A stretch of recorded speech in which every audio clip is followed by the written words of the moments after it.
Me. Mr. Boucher, we can have Melissa take roll call whenever you're ready. Yeah, I think we got who we were supposed to have anyway. Okay, go ahead, Melissa. Okay, sounds good. Tom Boucher, Here. Paul Brass, Here. Steve Brunner, He just went inside, I think. He's here somewhere. okay. John Woodward. I did talk to him this morning. He was going to be calling in and joining us. And Tom Mull. Here. Okay. Steve Brunner's here. I'm sorry, I had a computer problem. Okay. We got you. Okay. Then I guess we'll gavel the meeting in here and we'll start with public comment. Is there any? Yeah, I'll say a few words. Good morning, everybody. Melissa, you have my pictures? Yep. Yeah, go to number 1. Yes. So I'm going to talk a little bit again about our spiral lane.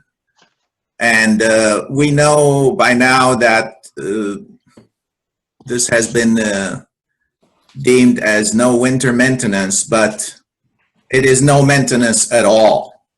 Look at the handrails. First of all, there is peeled off paint that really cuts your hand. You can't even touch that handrail. Never mind the mold and everything. So whoever repainted that thing at some point used the wrong paint, which now molds, develops mold. So again, this has not seen any power washing, any cleaning. The steps are also moldy and slippery. You cannot see, but there are two right under the handrail. There's some bricks that somebody, I don't know, previous owners just placed there. And they're loose bricks for whatever reason. Overgrown with vegetation. You can see here, you can see at the top actually a bush, a flower, whatever the heck that is, goes about a foot inside the walkway.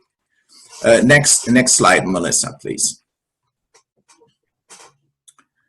Also, this is a tree that is on private property planted against borough code, which says that any plants and vegetation should be more than 2 feet from property line. And this is lifting the slab, creating obviously a tripping hazard. We can also see in the far right, the same owner has all sorts of other bushes right at the edge that he needs to cut all the time.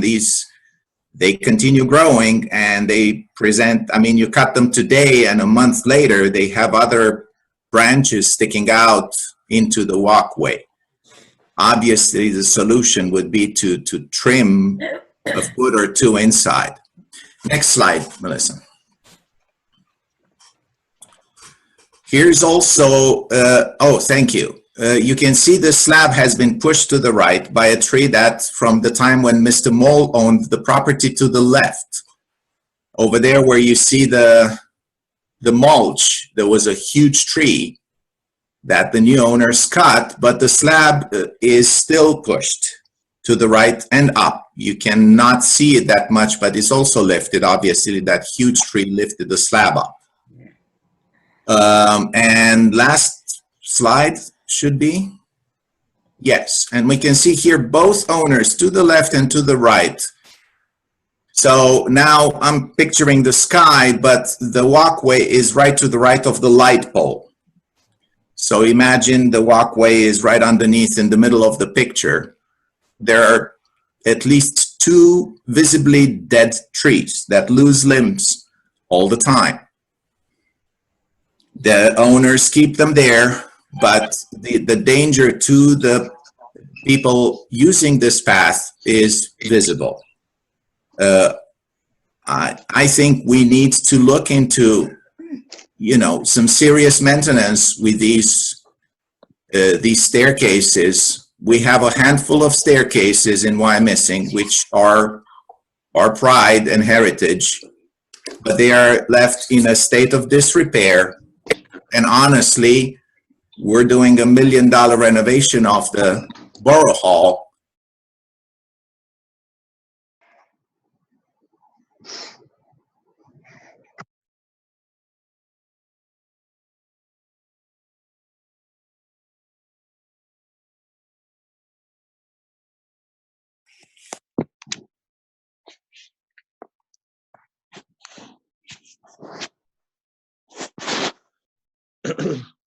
Hey, Melissa.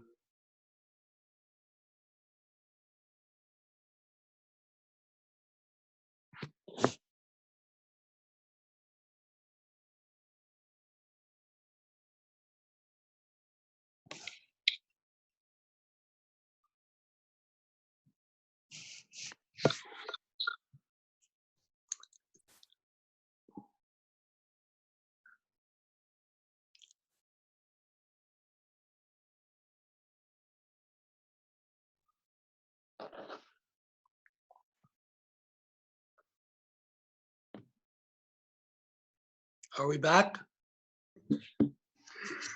I'm back. Oh, that was interesting. They'll probably be back.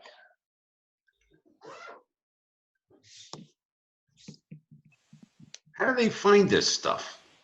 Because you have to publicly advertise it, and they look for it. So you think it's locals? Yeah, it's probably whack jobs from somewhere else. But Jeez. you advertise it, they can search it. They were doing it at the school district meetings too, and Great. Well, that was interesting. Yeah. My God.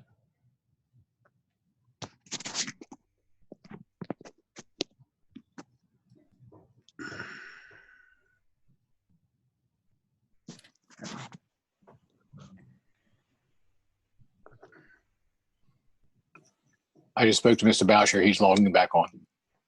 Okay.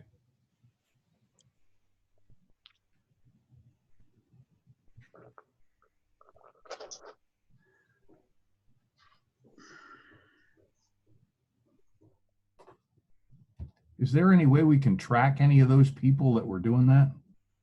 no. Probably not. Wow.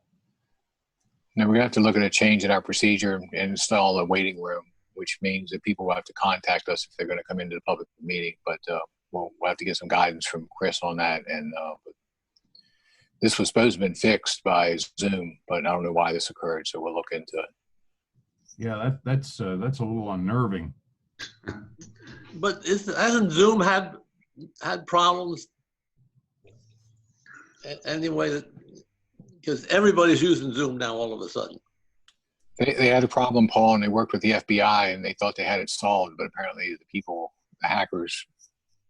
I think That's the something hackers are different. smarter than the rest of us. I'm not going to deny that. Wouldn't it be nice if they could go out and get a job and do something meaningful? Well, that's asking way too much. Yeah, I guess you're right, Bill. I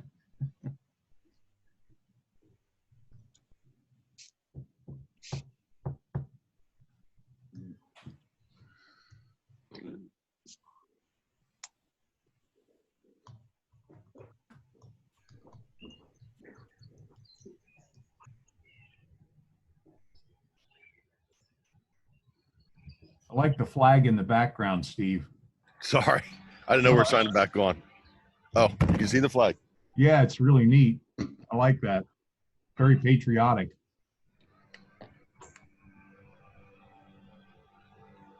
Mr. Boucher, are you back on?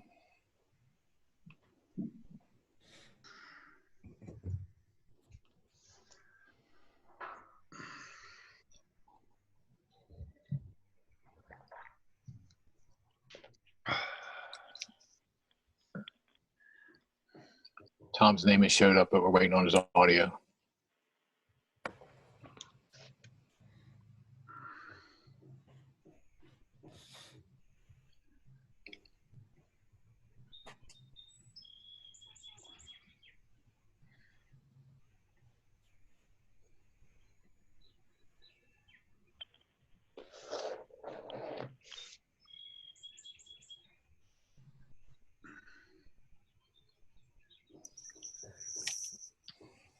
Well, that's nice, Steve. I'm getting stereo now of the birds.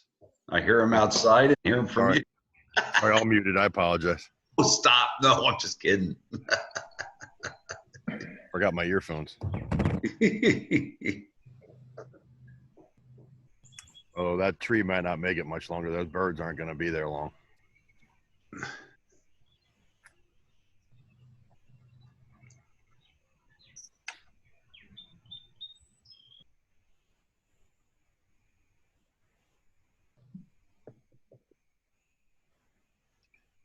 I'll try to give Tom a call. I just emailed everybody from that email that were sent this morning and just said we're back on the same link. Thanks, Steve.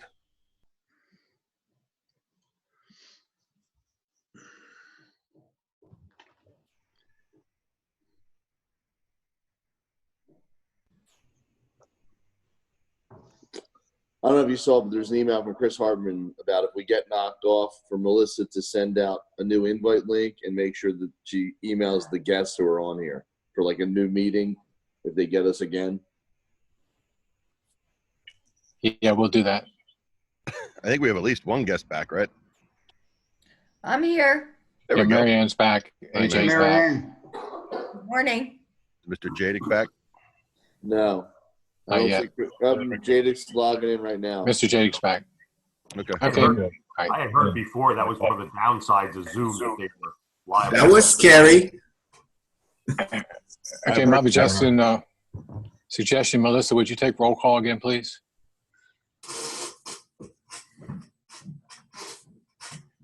And just one other announcement before we get started. If this occurs again, we will end the call and we will send an email back out to everyone with a new link and try it that way. So, Melissa, if you go ahead with roll call.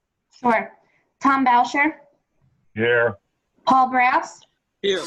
Steve Brunner, Here. John Woodward, Here. Tom Mull. Here.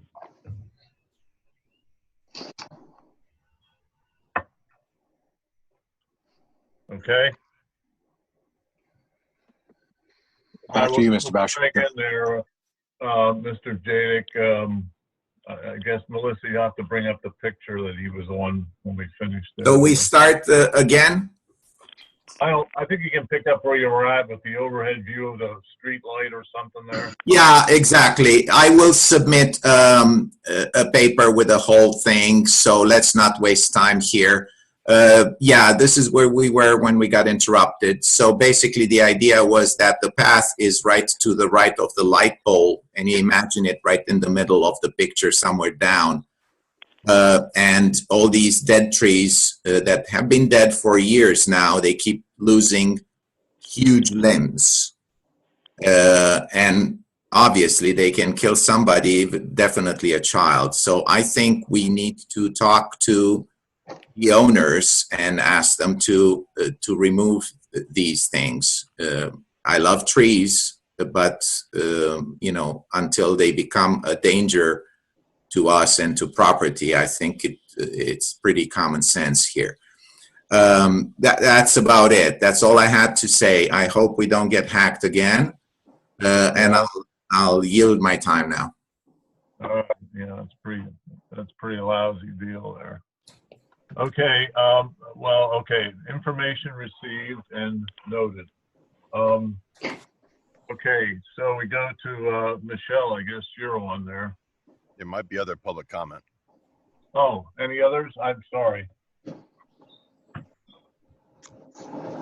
Any other public comment? Nope. It's not.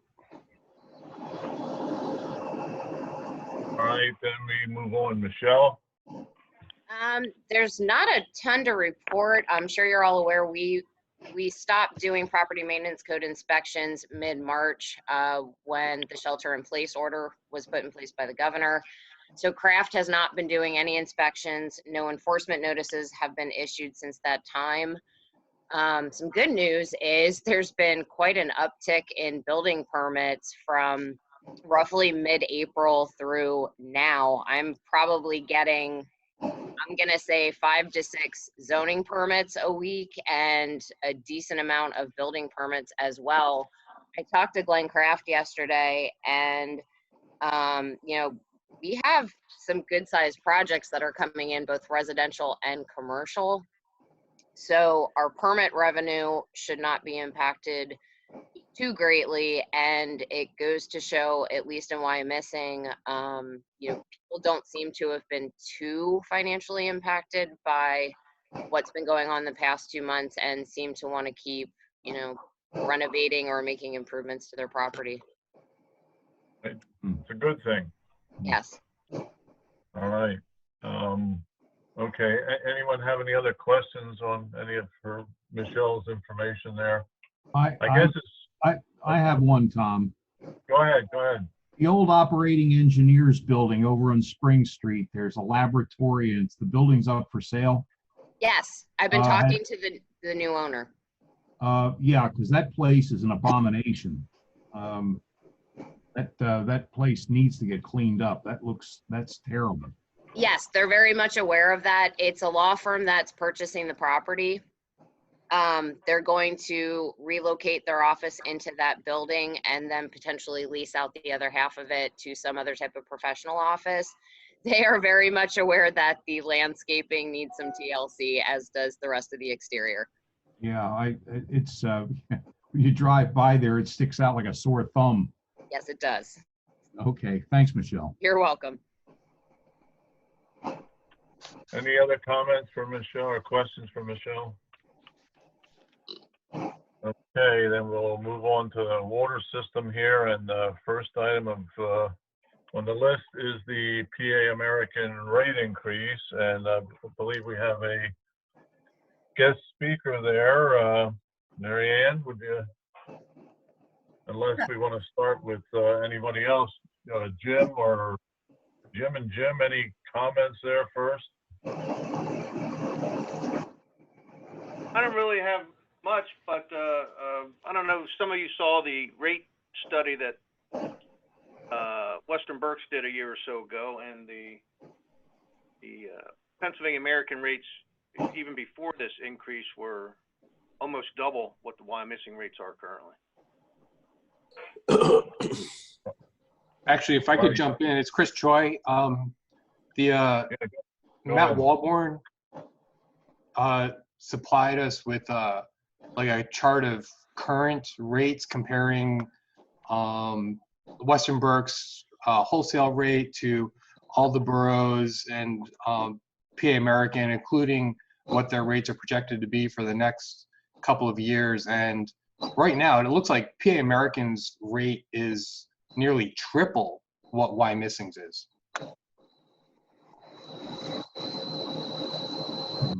Okay. What that's worth.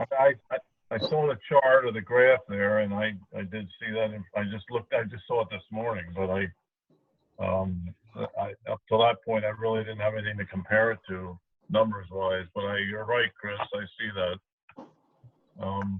Jim McCarthy, any comment?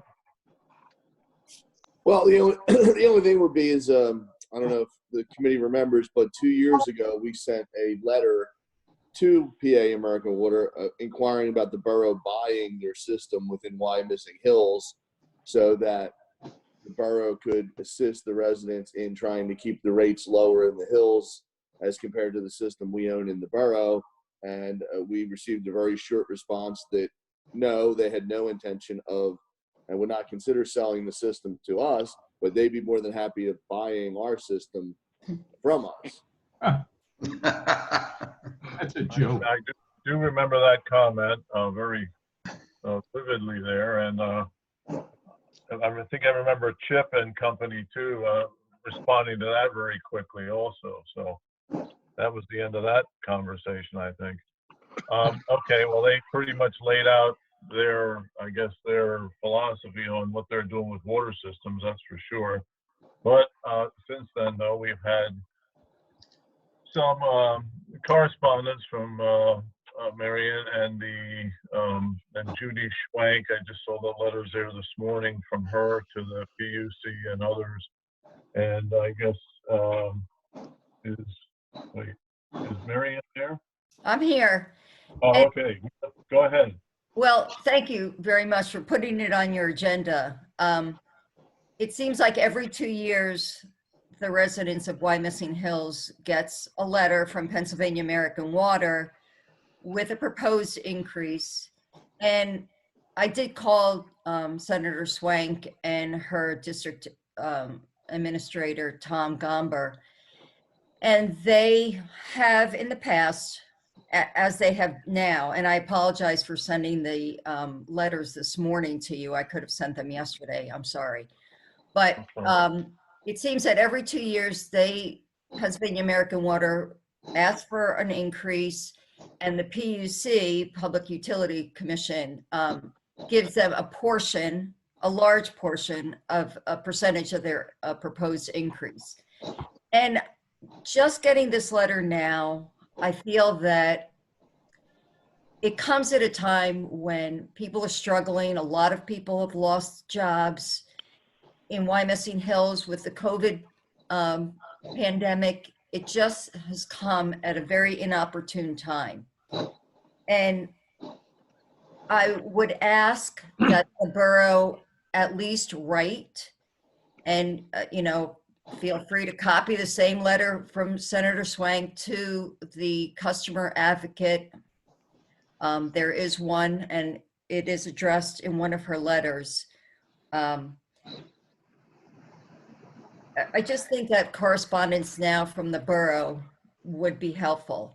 I know that it's probably impossible to take over the Pennsylvania American Water from Wyomissing Hills residents, but as you have just stated, we're paying 3 times as much, and have been for as long as we've had Pennsylvania American Water, as compared to Wyomissing. Senior citizens are affected. I'll soon be a senior citizen and retired and be affected. And I'm wondering if there's a way of possibly lowering our sewer rates. I mean, that's the only way I think that it could possibly help residents of Wyomissing Hills. We can't change who our water authority is, but possibly change what we pay as far as sewer rates. Okay, Chris, is there anything we need to consider here? Well, as to the first point of sending a letter, I think that is certainly something the committee could recommend to council to do to support what Senator Schwank has initiated with the consumer advocate. So, that seems to me to be an appropriate action. With regard to adjusting sewer rates, the borough used to have differential sewer rates for the different areas of the borough that go into different sewage treatment plants and have different costs. But a couple of years ago, as I recall, the borough chose to equalize the sewer rates regardless of what the cost to the borough was of treating the sewage. So what is proposed as far as sewer charges would be, I guess, going back to a system of differential sewer rates, which hypothetically could be considered, because I think the Wyomissing Hills area does have a different, goes to a different sewage treatment plant than the rest of the borough. And so it could be justified to have a differential rate there if. Chris, if I'm not mistaken on the comment with that, and Jim Babb, you can jump in here too. We already smoothed those rates, and the rest of the borough has absorbed some increase to decrease the Wyomissing Hills portion for sewer rate charges. Jim, is that right? Yeah, that's correct. And it's kind of the same predicament with the sewer as it is with the water. But we've already smoothed that to help the residents of the hills, correct? Correct. Okay, so Mary Ann, they've already, just to Mary Ann's point there, Mary Ann, they have done that, or we've done that. The borough has already decided to go the route of charging everyone the same rate, even though the hills rate for sending their sewage to the Reading disposal area would be higher than it is for us to send it to the joint authority there. So that's already been smoothed. And the residents didn't even know it, I don't think. Okay, can you suggest some other way of helping the Hills residents?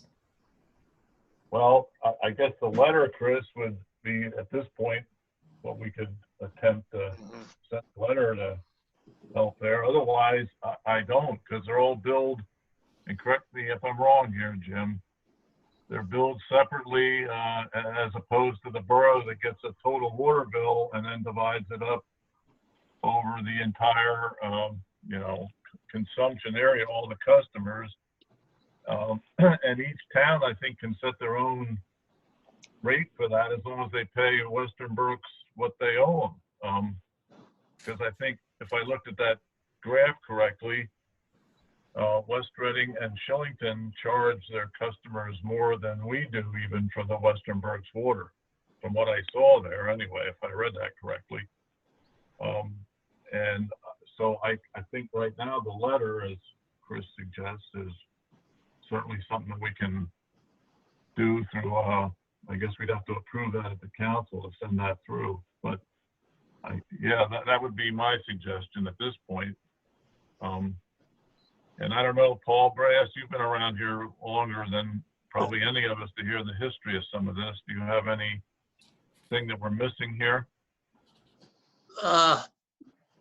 We are also a customer of, because we buy water from them, right? When we flush sewers and all that.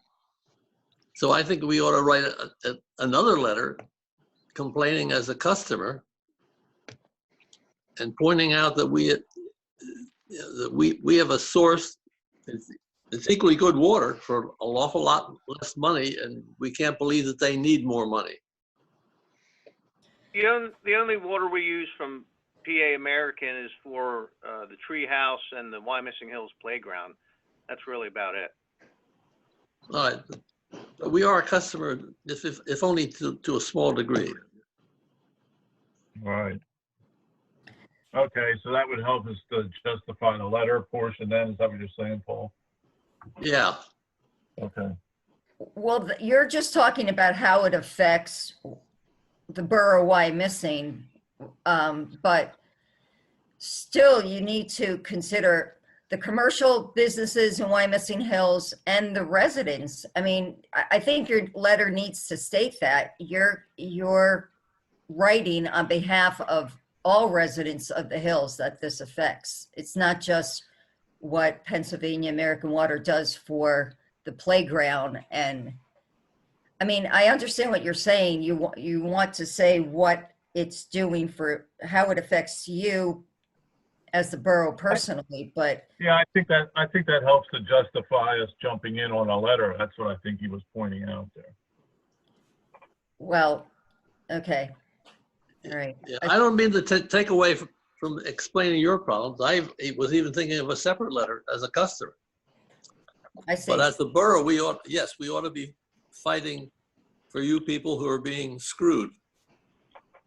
Yeah. Yeah, it's just a major increase, and it's a hardship for residents here. And it's exacerbated by the impact of COVID-19. With a lot of people out. No, I get it. I think everybody gets that portion for sure. Well, I'll say that we'll certainly draft up, or we'll recommend to council to send a letter with this issue in mind, taking into account information that Judy Schwank has included there, and information obviously that you have mentioned, and we can certainly pass that along to council for a recommendation, writing that at our next meeting. And I guess we need a motion on that, Chris? Yes. I'll make that motion, Tom. Tom Knoll makes the motion. Second. Paul, did you? Okay. All right, I didn't hear. Who seconded that? I didn't hear. John Woodward. Oh, John did. Okay, John Woodward seconded that, and all in favor? Aye. All right, opposed, none, and so Mary Ann, we will draft a letter, well, we'll take the council meeting and have them approve us, the borough, sending a letter, certainly taking a position of, the same thing that you have explained and brought to us, and I guess emphasized by Judy's letter, and we will send that to them. Okay, that's great. Tom, I think I think what we should do is also encourage every resident in Wyomissing Hills and every commercial customer that they have is to flood the PUC with letters protesting this thing. No, that's true. The more the merrier. Just a letter from Senator Schwenk and one from the borough of Wyomissing may not hold the sway that if you get 100 or 200 or 300 residents writing letters, that's and a pile of those sitting there, that's going to may have a little bit more effect. Is this something that could be put on the borough website to ask residents to write letters? I mean, it's all done virtually. It's all, it's not, you don't have to actually mail a letter. It's all just done virtually. You send an attachment. Yeah, I think, Chris, correct me if I'm wrong here. After we recommend that, can we stick that on the website then, Chris? Yes, we can, and provide the address or email address or mailing address to where letters could be sent. Okay, we will do that, Mary Ann. Thank you. I appreciate that. Sorry. And I will send out an email to our residents here in the hills. And yeah, they can start that whenever if you send it, but we'll make sure it goes on after we approve that. I appreciate that. Get John Gallen to help you, Mary Ann. He hates the PA American. He's on my email list. I will definitely contact him. One other thing, I do, and I think it was Mr. Bauscher, about differential sewer rates, and you said that the borough equalized it. I still would like you to reconsider the rates for the Hills residents. Well, we'd have to do it for everybody though. How could we do that? Pass more of it on to the Wyomissing side, you mean, or what? For it to be reduced up there, you'd have to reduce everybody's.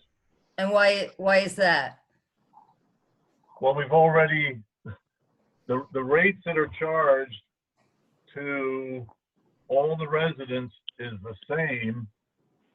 If we were to separate them, the rate for the hills would be higher than it is now because it's being sent to the Reading sewer authority, and the Wyomissing side is being sent down to the municipal authority down there in West Reading, or Reading, which was lower. So the Wyomissing side of the borough would actually be paying less, but they're paying more because they're taking in some of the cost of the Hills residents currently. They're already taking that on. Okay, but we are paying 3 times more for water. We have no control over the water. The water we have no control over. That's filled and taken care of by Pennsylvania American, and we have no control over that. Okay. This is Jim. If I could just make one comment to Mary. Go ahead. The sewage in your area does go to the city of Reading. That's correct, and that is a much higher rate for us than the JMA plant in West Reading.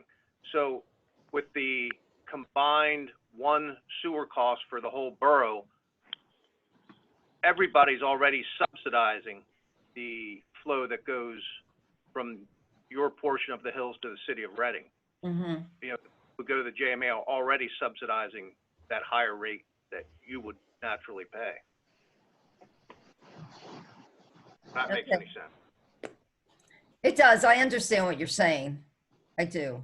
I think I'm just so disgusted with Pennsylvania American Water. And, you know, they're just going to say that it has to do with all the changes they've made over the last 2 years, you know, infrastructure changes they've made, upgrading piping and stuff. So, all right, well, I appreciate what you have done, will do. Hopefully the council accepts it. You'll get a letter out. And then just keep me informed, please, if you don't mind, and let me know when it goes on the borough website, and I will send that out again too. Thank you. Okay.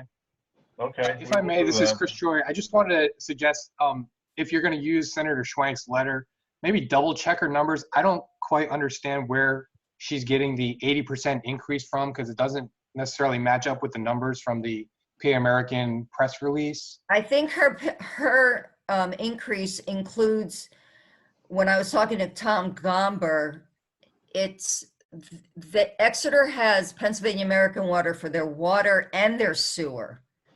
And with those two increases over 2 years, it would be 80%. If it's just the water, it's not 80%. But Well, I mean, looking at PA American's numbers, though, they say their rates are basically going up 20 to 25%. I just don't want anybody to look foolish, because Senator Swank's letter says the rates are going from $43 up to 72 or something like that. And I don't know where the 43 was coming from. I don't know whose numbers are right. I just wanted to make sure somebody takes a close look at that. Well, also, and I would appreciate guidance from the committee on this. The letter that's going out, should we stick to water, or do you want to complain about sewer rates as well? Because No, water. We're sticking to water here. water. well, that's what I thought would be appropriate, because Senator Schwank's letter does deal with both water and sewer, because that's what's being requested by PA American. But as far as the borough of Wyomissing is concerned, our issue is only with water, so I would suggest that our communications be limited to water. Correct. That's great. Yep. And that's what we'll bring up for the council meeting, Chris. Okay. Okay. This is Jody. Can I ask just one other question? Go ahead, Jody. Yeah, I mean, I know that Jim had mentioned that in the past when we approached Pennsylvania American about purchasing the water system, they obviously weren't receptive to that, and it seemed kind of futile. But the situation, I mean, it's a few years later. Is there any reason that situation would have changed? Or if we inundate them with letters like Tom suggested, maybe they just think Wyomissing Hills is just a pain in the butt and they don't want to deal with us, or, is there any reason to think that the situation that's my question. Any reason to think the situation may have changed and it's worth approaching them again about that? This is Jim. We can certainly approach them again, but essentially what they've told me outside of the letter was we're in the mode of buying water and sewer companies, not selling off our assets. So, I mean, it's a different animal. PAWC is a for-profit company where they're trying to make whatever their shareholders want to make on water and sewer, where the borough, we're looking to cover the costs and keep them as low as we can for all the residents and business owners in the borough. So, I mean, we can certainly send them that letter again. I don't expect a different answer, but I mean, it's just sending a letter to them. Right. I just think maybe it's worth at least trying. At least, Well, I suspect that to the extent that Wyomissing Hills is a stable system, and if it's been relatively well maintained in the past, it's a source of revenue to the company that helps them to pay for the acquisitions that they are making in other locations, including wastewater systems. I'm not sure how their finances work, and I'm not sure how the PUC ensures that customers here aren't paying for expenses over there, but at least indirectly by shared overhead costs, I'm sure that Wyomissing Hills is somehow indirectly subsidizing their acquisitions in other locations. So I would be very shocked to hear a different response now compared to what it was 2 years ago. However, as Jim said, there's nothing wrong with asking, you know, nothing. If they respond in any way other than what I'm expecting, that would be great news. This is Paul Brass. I don't disagree, but from day one, hasn't Wyomissing Hills been a creature of a water? Wasn't Kaiser in the business of providing water? Yeah, that's what it was. You're right. It was Kaiser Water Company. Who started the Hills as a customer? Yeah, Jim, Bab, one quick question. We have approximately how many customers over there in the Hills portion? Is it about 1,000 or is it less than that? I would say it'd be slightly less than 1,000, but I can't say that with certainty. Well, I'm just wondering what it is approximately. Yeah, I could find that out pretty easily just based on sewer bills, you know. Yeah, well, that's okay. That was Another more thing, just, you know, anything could be done, but just from an operations standpoint, they have that big above ground tank, and aside of that, they have an underground storage tank. And as far as I know, those feed not only Wyomissing Hills, but the majority of Spring Township and some other areas. I don't know how simple or hard it would be to just have them slice off that area. I don't know. yeah, yeah, they do supply, and they supply the pressure for that, yes. Okay. All right, okay, I think we took anything else for that. I think we're ready to move on there then. Mary Ann will take care of that. Thank you so much. I appreciate it. Oh, you're welcome. All right. All right. Bye now. We'll do. All right. I can get off. State Hill Road and Vista there, Jim. Okay, we have some plans from PA American. They're doing work at State Hill and Vista, and it's in the PennDOT right away. So they had to revise the PennDOT condition diagrams for that intersection for their work. At this point, traffic planning and design has reviewed it and says they're complete. So what we would need to do is authorize execution of the, I believe it's the 181 application or 180 application, and signing of the Mylars so they can be submitted to PennDOT. Okay, do we need to take action on that? Is that what you mean? Recommend to council, or because I believe Pat has all the originals now at Borough Hall. Correct. Okay, so all right.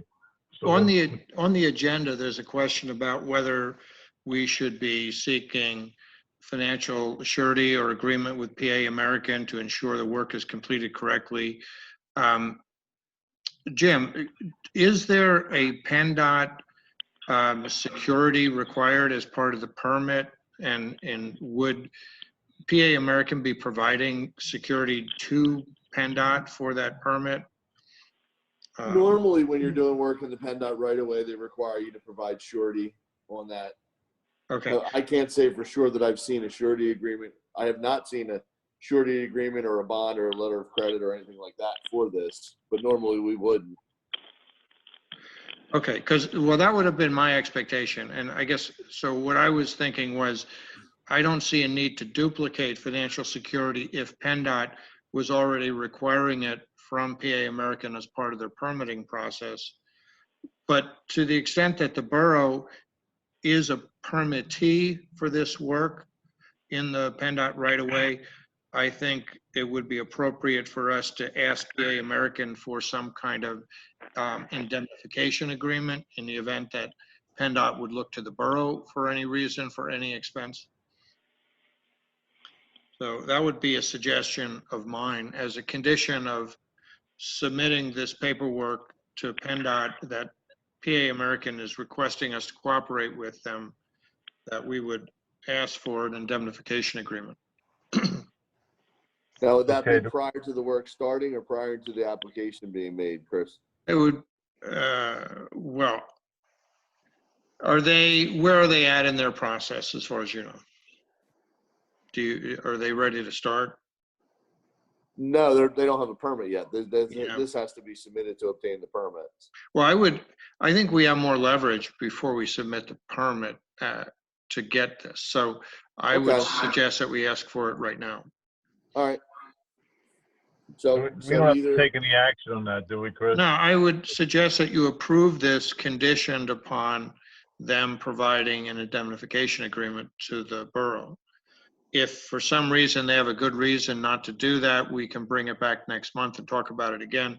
But if they are agreeable, then it wouldn't have to come back to the committee. All right, but I mean, we don't have to make no recommendation to council there for that. Just do it. Yeah, Jim or I could reach out to PA American about that. But Jim, correct me if I'm wrong, you're looking for a recommendation from the committee to authorize the execution of these plans, but I'm suggesting that that recommendation to council be conditioned. Yep, exactly. The plans and the application. All right, so in other words, I guess we're recommending a motion by the committee to recommend to council authorization of the applications and plans. Okay. Subject to the condition that they provide an All right. indemnification agreement. Any motion from someone here? So moved. Was that John? No. Tom, No, Tom. Oh, Tom, Paul sorry. second. All right, and Paul second, all in favor? Aye. Aye. Okay, and the opposed, ayes have it. Okay. Gotcha. All right, moving on here. Sewers, Jim? Just real quick, it's Chris Troy again. Do you need me for anything else, or are you good? Sorry, Chris. Yeah, no, I don't think so. Thanks for helping and being here, though. Will you pass along to Dave any info he needs there? Sure. Okay, Chris. Thank Thanks for coming, though. No problem. Bye. All right. Okay, I letter. Just one quick comment with water before we end that too. I think most of you know we did take delivery of these residential water meters as part of our change out process, but we're still holding off on the installs until people feel a little more comfortable.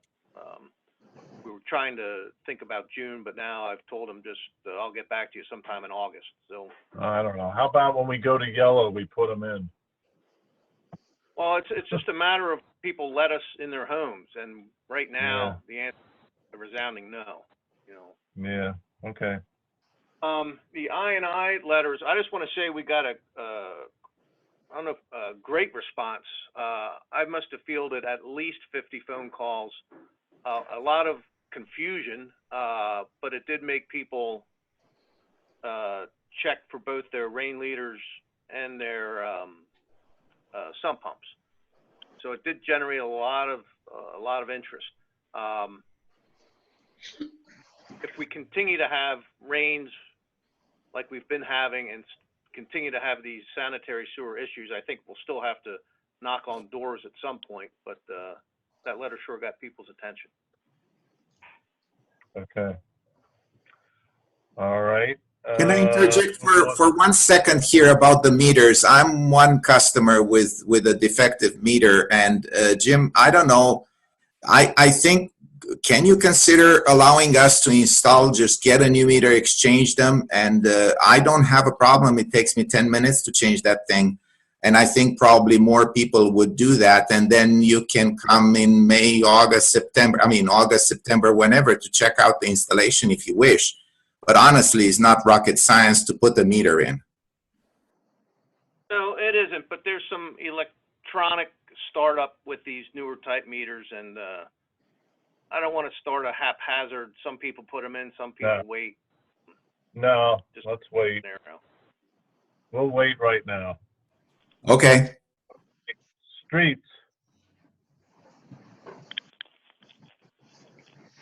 Okay, the bike route marking contract, we had no bidders on that, which maybe was because of COVID and people not looking. So that work got rolled into the 4th Street bid package, which is scheduled to be open next Friday, May 29th.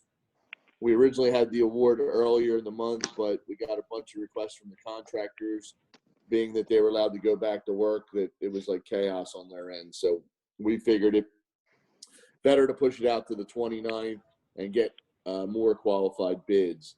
So so that would not come before infrastructure. It would be on the council agenda for June 9th for consideration. We are working with Chris's office and the property owners, specifically Abusef and Equus, for the right-of-way. We've had some meetings in the field, some meetings by Zoom over that, so that's all moving forward at this point. I don't know if anybody had any 4th Street questions other than that. No, it's pretty clear there, and we'll wait till the 29th, I guess. Yep, and then we'll see. We're supposed to have the bid tabulations from traffic planning and design on by close of business on Tuesday, June 2nd. But we'll have an idea. We'll have an idea before that. They just won't be detailed. Jim, it's Bill Jenks. Did I read correctly in the paper early this week or last week? Is the governor considering rescinding some of the multiple grants because of the virus? They are, but that is the grant we are waiting to hear about. The grant we have is from DCED, and my understanding is that they're not supposed to be touched. Okay, that was the $2 million grant that we have been committed to already, and we should have heard about the MTF around the time COVID hit. So that's kind of out in limbo now. I do know, which is kind of the next, 7, PennDOT is supposedly behind the scenes saying that they're going to put Green Light Go on indefinite hold. So that money's apparently going somewhere else. Bill, the conversation I had with Kathy Bruder a couple weeks ago about the potential for PennDOT MTF funding was that is federal money that's coming to the state to disperse, and there's a lot of red tape behind that the state pulling MTF money back for these type of projects would most likely not happen because it's earmarked specifically for these type of projects. Kathy's trying to set up a Zoom meeting with myself, herself, Colleen, and Jenny Granger from PennDOT next week. So I'm hoping that we will once and for all have an answer next week. Okay, thank you. You're welcome. Okay. Anything on any of these Green Light Goes 6 and 7 there, Jim? The only thing we got on Green Light Go 2019, Jim, Phyllis, and I have been talking over the last week. We received a letter from Steve Galt at PennDOT, who runs that, looking for an update of where we were on the project and telling us not to award any construction contracts without their prior approval. So what we instructed Phyllis to do was to submit for reimbursement of what we spent with traffic planning and design so far, in case they decide to cancel the project. At least we have our payment request in early. It sounds like they may cancel those grants. So at this point, traffic planning and design's working on all the permit drawings and documents and going back and forth with PennDOT. So once we have all that done, it's done. We can, if Green Light Go gets canceled, we can use that later to replace controllers one at a time, or we can, if they have the funding still available, we can continue and replace all the controllers, because that's what that number 6 grant was for, LEDs and controllers. All right, and 7's a later one, right? 7's the one we submitted a while ago and have heard nothing, and in all likelihood, I believe that they are not going to award any money under that Green Light Go grant app, statewide. Okay. So all that work and whatever, we just put that on hold till maybe that whole program comes back, right? If it comes back, yeah. Yeah. If it comes back, yeah, I get it. Yeah, there are some other funding programs that you can use for signal upgrades, but the match isn't as good because the Green Light Go is 70% PennDOT, 30% borough. The other ones are the other ones that are 60% borough, 40% PennDOT. So obviously we don't like those as much. Okay.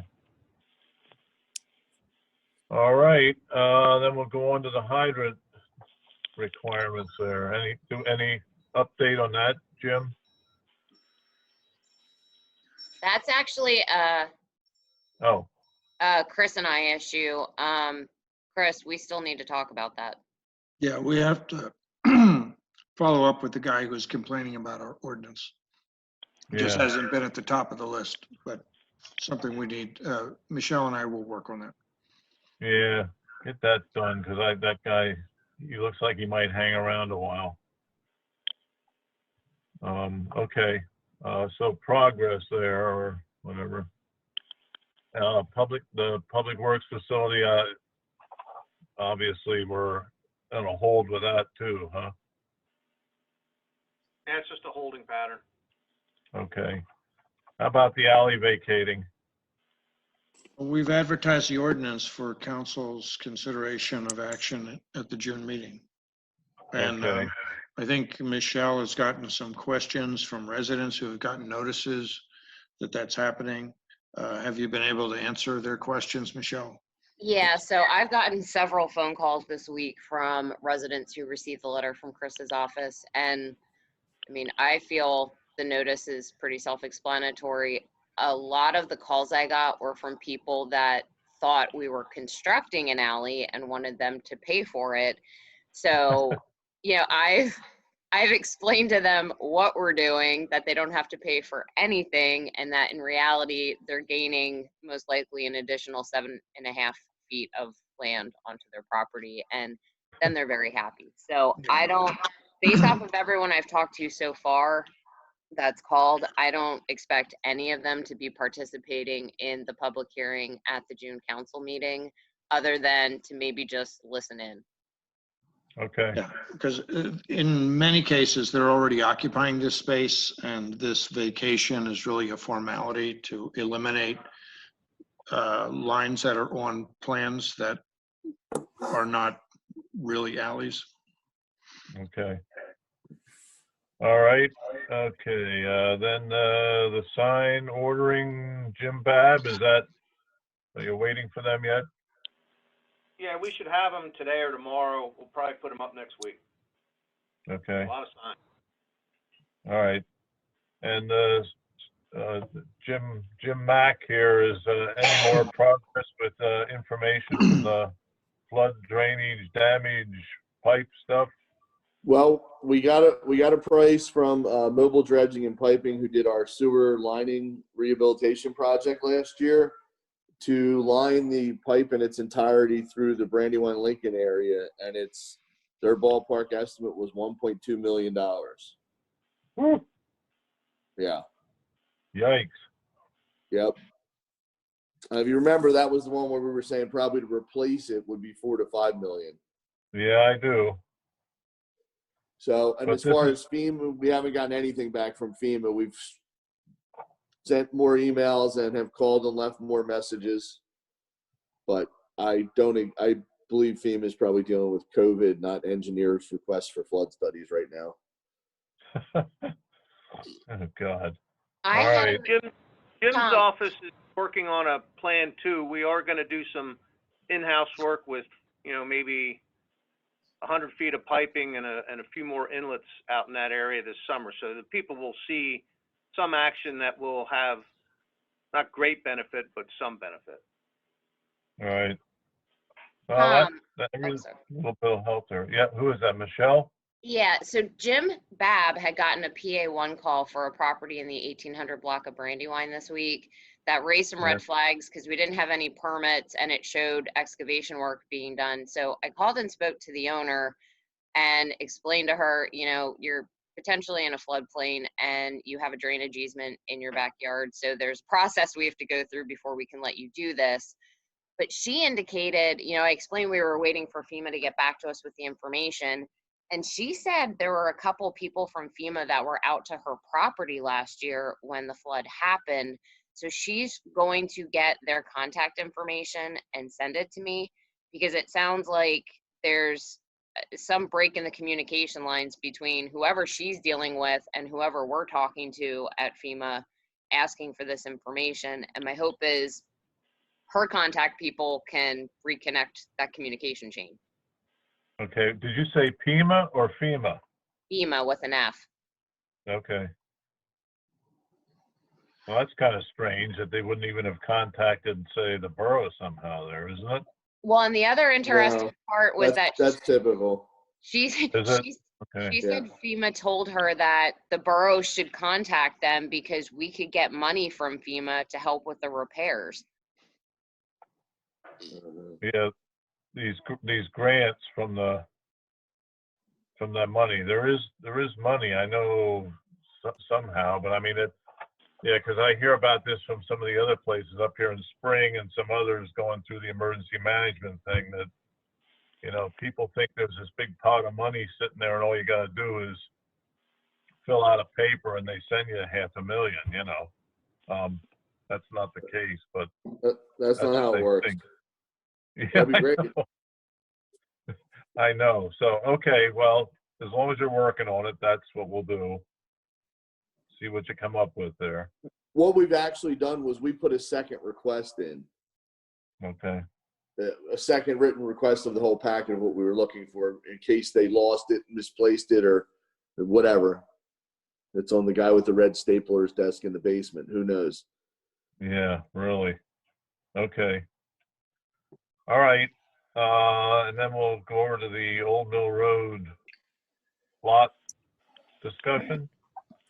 Yeah, Tom, we're still waiting for some review of actually whether that property can be used for a parking lot or whether it has to be kept as a recreation area. So due to the whole virus situation, that review has been slowed down a little bit, but we're still working on that.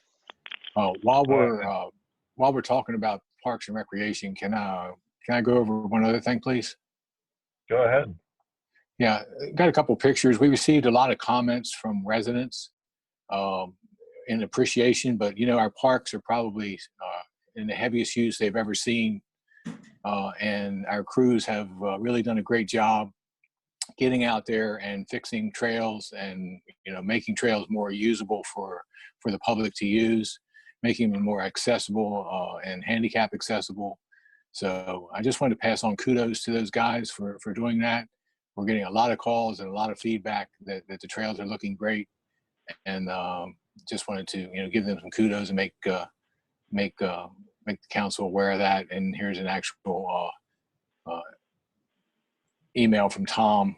He's actually saw some of the work out there, and they really have gone the extra mile, and people are very appreciative of it. Yeah, it's amazing the amount of people that are walking around town. You know, Peggy went for a walk at 11:30 the other day, and I went out at 4:30, and there was 30 cars at the Stonehouse lot across from the YR Club. Just people all over the place. Right, and just a status check on our parks.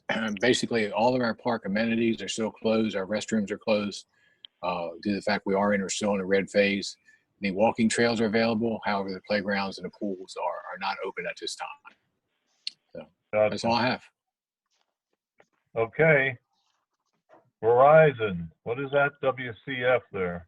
Wireless communication facility. So the committee may recall a few years ago, Mobility approached the borough about leasing space on borough-owned utility poles or streetlights for the installation of small wireless communication facilities. They're the roughly 3-foot long antennas that boost cell service and assist with 5G networks.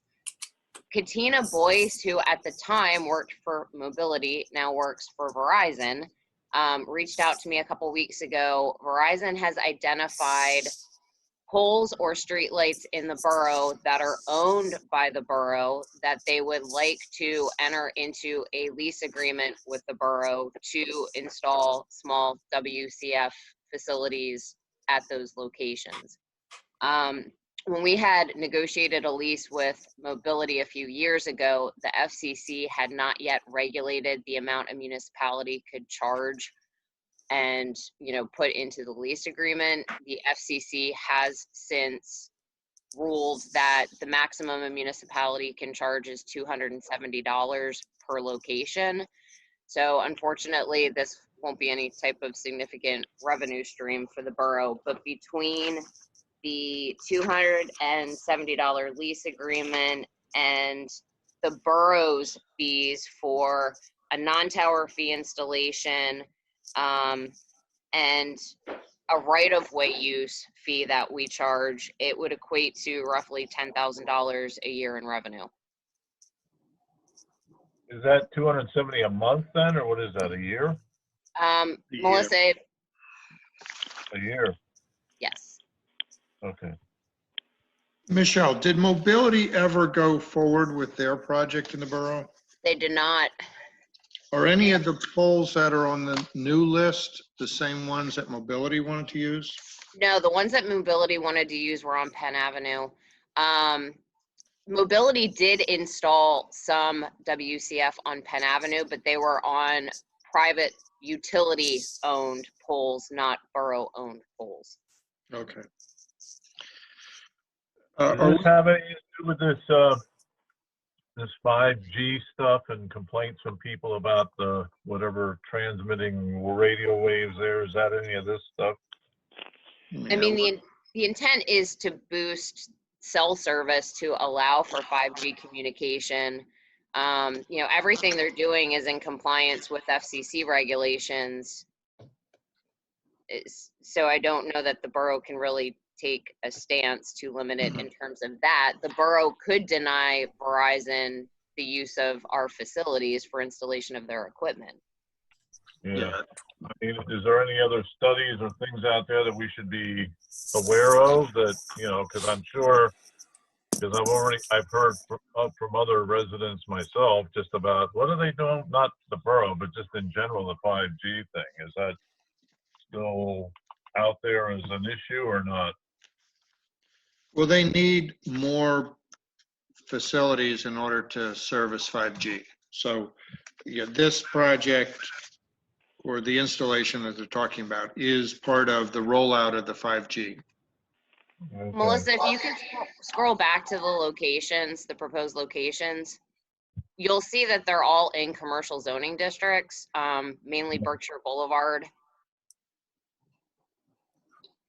I think it's one more. Oh, yeah. Kelly Court is the only one that's residential. That's in the Seven Oaks area, right across from Fox Theaters. Yep. As part of our zoning ordinance, I am required to send written notice to any residential property owner that abuts or is located within 500 feet of a proposed WCF location. So, you know, basically all the residents of Seven Oaks would get notice that the wireless communication facility was being installed in conjunction with the borough zoning ordinance. But the other location, 1665 Woodland, is actually supposed to be State Hill. That's the Berkshire Mall along Woodland Road. Berkshire Boulevard is right at Chris's office, and same with 955 Berkshire Boulevard. Okay. Yeah, I see where they are at. Okay. Michelle, one of the questions I had on this agreement, I don't know if you got any answers on this already from the person you're talking to at Verizon, but the one-time application fee, is that just for the zoning permit so that the borough would still be able to collect fees for any building permit or electrical permit that may be required for their installation? So, correct. The one-time fee is just for the zoning permit. It does not include, you know, the typical fees that are due for the building permit application that covers crash review, inspections, all of those things, as well as the way our fee schedule is currently set up. They are required to pay a $200 annual fee for use of our right-of-way. Okay. Well, all right. Melissa, can you let Steve Brunner in? He's changing locations. He just texted me and can't get in. Sure. All right. Well, I don't know if we have anything else here. That would be the last. Can I say a couple of words on this 5G thing? I've been looking into it, and there are questions regarding 5G and if we're gonna create a precedent that we're allowing them to put an antenna on each If street that's light. next month under public comment, we can do it then. Okay, fine. I think it was just a couple of words now and saves a lot of time otherwise. All right. Okay. Okay, we'll wrap fine. it up. Hey, Tom, I got a question. This is John Woodward speaking. Yes. Back to the sewer situation in the hills, the sewer bill isn't based on what they're paying for the water. It's paying for the volume of water they do, right? Yeah. Jim Babb. The hills, if you live in Wyomissing Hills, your sewer rate, or is not the rate, the sewer volume is based on a water meter reading that we get from PA America. Oh, gotcha. Yeah, I wanted to know how we knew what they were paying. All right, that answers my question. All right. Tom, I have a comment and a question, basically. Go ahead. The construction site for the hotel on Berkshire Court, they're pulling out a lot of boulders out of there, and I asked if we could have some. So they've been saving some, and I'm going to use places, but if anybody sees a pile of old Wyomissing Road just before you get to Roos Bridge, we're going to dump a load there. So Jim McCarthy's working on a permit, but we want to line that wall that's degrading there at the creek with some of these boulders. We don't want to put them in. We get the permit, so they may be piled there for a period of time. So I just want to let everybody know that. Now, which part by the bridge? You're on Old Wyomissing Road and you're approaching Roos Bridge. The creek's on your right. There's a old masonry wall that used to be there that's in the state of disrepair. And we boulders a wall, a long time ago, but we're going to add more to it. Okay, yeah, no, I know where you mean. Yeah. On that curve, it's kind of low, right? That's a low spot for the road there. Yeah. Okay. And the other item is the Stonehouse Pond. This is kind of like an unbudgeted project I'd like to do. Over the last few years, we've had a hard time when we go to drain it to do maintenance. There's a pit in the floor of the pond. We open up a valve. It drains through some pipe down to that swale. And over time, with erosion and sediment, the outlet pipe is too low. It's getting below the grade of the creek or the swale. So we want to replace that pipe so it drains easier. And then while we were doing that, one of my employees had this thought, and I don't disagree with it, but I wanted to run it by the committee.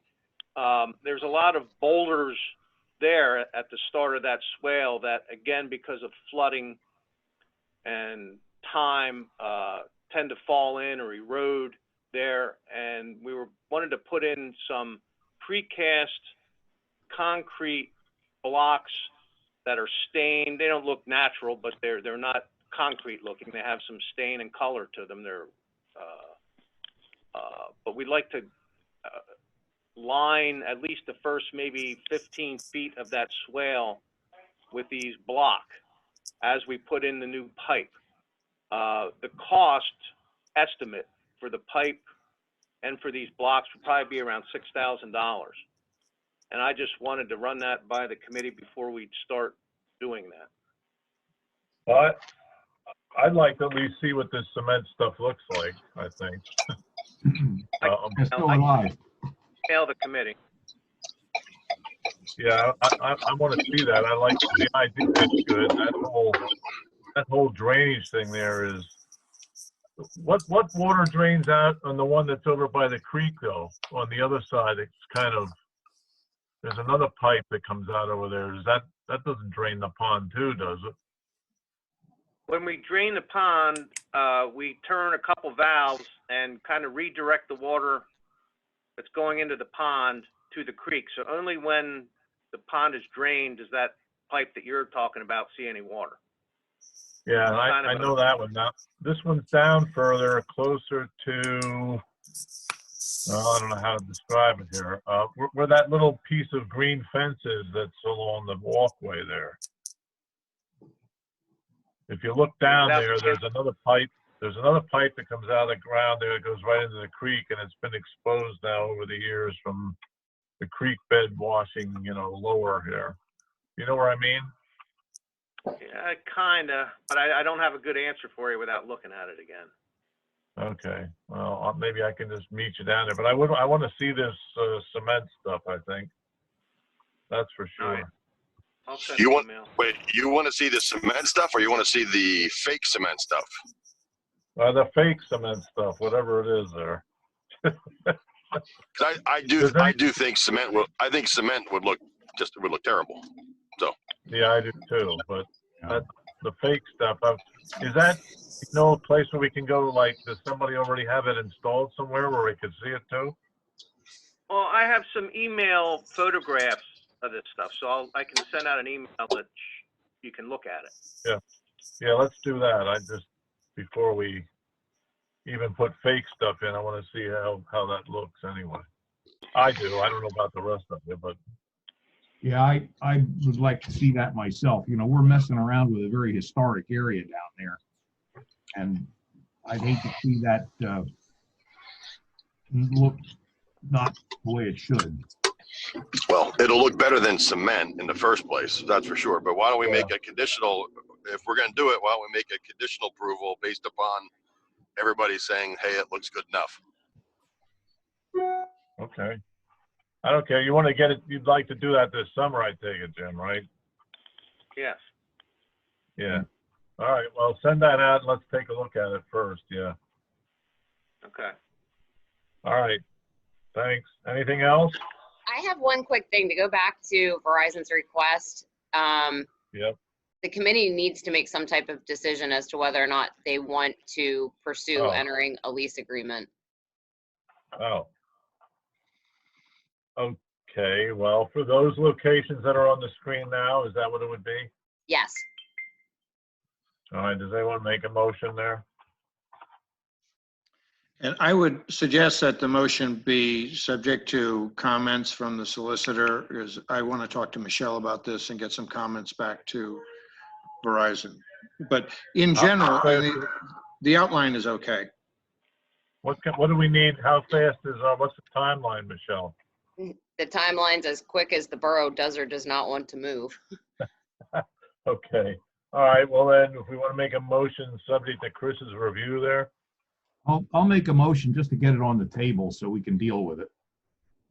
Okay. Second. Second. All right. Now you want to deal with it? Yeah, Chris and I will work through that. I mean, any comments first? We didn't vote, but I mean, you just want to get it on the table to deal with it, Tom, or? Yeah, I want to make, well, so Chris and Michelle could go ahead and hammer this out for something to bring to council. Okay. All right. All right. Motion and the second, and all in favor. Aye. All right. Ayes have it there. Okay. Move forward with getting it going there, Michelle. Okay. All right. Anything else? Yeah, Tom, I have one thing. Jim Babb, are you still on? Yeah. Yesterday, Craig and I forget the other guy's name, they were replacing some bricks in the storm sewers down here in Sturbridge. Yeah. And those two guys should be commended for their public interaction, I guess is a good word for it. First of all, the recycling truck came through and dropped some glass bottles, which broke in the street, and the recycling truck continued to move up the street. So those two guys got a broom and a shovel, and they cleaned it up themselves off the street when they noticed this. And then there was one of my neighbors who has this 5-year-old son was enamored by the sight of the backhoe. and asked the guys if if he could sit in the backhoe and take a picture, which the guys said, well, of course, and here's a hard hat you should put on too. So, you know, just those instances, I just want to say, you know, from a PR standpoint, you can't buy that kind of relationship. And those two guys really should be commended for two job well dones, which wasn't associated what they were there for in the first place. Yeah, I got a call from that neighbor of yours yesterday and basically giving me that same story, and I've already gave those two Caduceus for doing a great job. So yeah, they're two good guys. Definitely. Okay, thank you. Okay, anything else? That's a good thing. It's Steve. All right. Jim, do you need approval to start that process down at the Stone House, or can it wait till the next meeting? I don't know how close we are. Like I say, I'll shoot out this email with some photos of this material you can look at. If by straw poll everybody says, yeah, it looks pretty good, you know, we could start in a couple of weeks, 2-3 weeks, I would say. If it has to wait till the next meeting, so be it.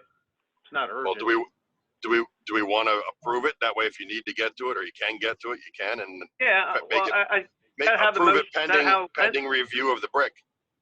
How about if we say he can go ahead unless it's disapproved by people after they get the email? I'm fine by me. What's disapproved? Oh, wait, what's disapproved? The whole council votes, or what happens there? I don't know. Oh, the committee. Yeah, I don't Okay. think it's anything in council action, I wouldn't think. No. No, unless he hears from the committee members that, like, say, you know, enough of them who don't like it, he can go ahead. Yeah, will that include some repair on the stones around the spillway there too, that are breaking out? While it's drained, we could do that too, yeah. And that needs work almost every year. I know. Well, there's a bunch that are broken out there. It doesn't look real good at the moment. I know that. Yeah, we would do that at the same time. We're gonna have to cut the floor. We're gonna have to cut the floor of the pond, the blacktop, put the new pipe Right. in, go under that wall, go under the grass, and then into the swale. So. Yeah. Well, does the committee want to require 3 or 4 thumbs up on the aesthetics of the fake cement blocks? Sounds good to me. Yeah. We also ought to get a handle on how much it's going to cost so finance can bless it. Well, that was going to be my next point. Yeah, I'm thinking at this point, not an exact figure. I know the pipes and valves is about $2,500, $3,000, and at this point I'm just going to guess that the concrete is about the same. We didn't take it to the point where we took measurements or anything, so I'm estimating maybe $6 grand from start to finish. Okay. All right. Well, let's get a firm price on that, and what do we want? A majority of the committee approves it. Is that it? Yeah. Is that fair enough there? Well, we can give it a tentative approval and yeah. And then why don't we vote to give it a tentative approval based upon review of the block? Yeah. Okay. And I so move. And I'll second that. All in favor? Aye. Aye. Okay. Ayes got it. You got it, Jim? Yep. Okay. Hey, Jim, can you do me a favor? Yeah. Jim, it's Steve. Can you do me a favor for finance? Just let me know approximately what the difference will be, assuming we go with the block versus the cement. Okay. Yeah, I can Because do that. if it's $6,000, but the cement was going to be $5,000, it's just a different look. You know what I mean? Okay. Thank you. Okay. Anything else? All right, then, meeting adjourned. Thank you. Okay. Have a good day. Yep, take care. Good day, everyone. Yep.